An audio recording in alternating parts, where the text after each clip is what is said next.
NCC আর যুব সমাজ, পশ্চিমবঙ্গে এনসিসি একটা দেশপ্রেম বা একটা নেতৃত্ব গড়তে, যুব সমাজকে বড় হতে খুব সাহায্য করে। পশ্চিমবঙ্গে কি তার গুরুত্ব আছে? এনসিসির গুরুত্ব কি রয়েছে? আপনার কি মত?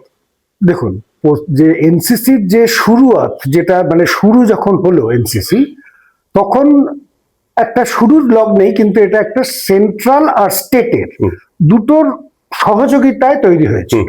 1968 সালে যখন এনসিসি প্রথম তৈরি হলো, তখন যেটা ভাবা হয়েছিল যে সেন্ট্রাল গভর্নমেন্ট 75% এর ফান্ডিং করবে আর 25% ফান্ডিং হবে স্টেট গভর্নমেন্টের তরফ থেকে। কিন্তু এখানে একটা মজার খেলা আছে যে যতক্ষণ না স্টেট গভর্নমেন্ট ওই 25% দেবে, ততক্ষণ কিন্তু সেন্ট্রাল গভর্নমেন্টের ফান্ডটা আসবে না। আমি যখন এনসিসি কমান্ড করেছি এখানে কালনাতে 54 বেঙ্গল ব্যাটালিয়ন এনসিসি, আমি যেটা দেখেছি যে ফান্ডের দিকে শুরুতে কিন্তু আমাদের কোনো সেরকম প্রবলেম আমরা দেখিনি, কিন্তু পরবর্তীকালে মানে আমি 2 বছর ছিলাম, প্রথম বছরে আমি সেরকম কোনো অসুবিধে পাইনি as far as funding is concern.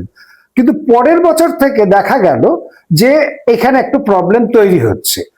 সেখানে অনেক রকমের ফ্যাক্টর গুলো আছে। প্রথম ফ্যাক্টর সেটা হচ্ছে যে ওই সেন্টারে একটা সরকার, এখানে একটা সরকার, এদের তালমিল এবং তাদের যে রাজনৈতিক মতবাদ সেটা বোধহয় ক্ল্যাশ করছিল। আমরা ওই ডিটেলস অতটা বলতে পারবো না, কিন্তু that may be a factor, one of the factor.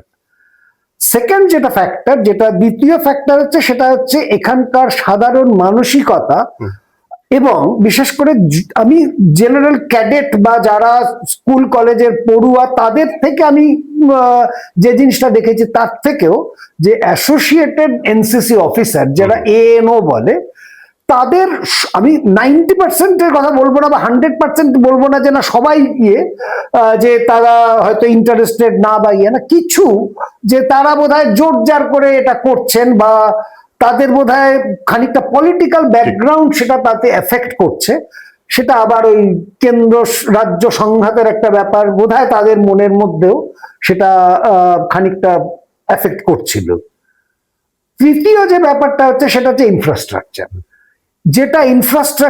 যেটা আমাদের হওয়ার কথা ছিল over a period of time, এটা আমি কোনো পার্টিকুলার একটা সময় করে তো বলা যায় না, over a period of time যে ধরনের ইনফ্রাস্ট্রাকচার হওয়ার কথা ছিল, যেমন একটা প্রত্যেক ব্যাটালিয়নের বা প্রত্যেক গ্রুপ হেডকোয়ার্টার, আমাদের এক একটা ব্যাটালিয়ন হেডকোয়ার্টার 3-4টে, তার উপর একটা গ্রুপ হেডকোয়ার্টার, তাদের যে একটা ট্রেনিং গ্রাউন্ড বা তাদের যে একটা ইনফ্রাস্ট্রাকচার ট্রেনিং এর জন্য, সেইগুলো কিন্তু এখানে সেরকম ভাবে ডেভেলপড হয়নি।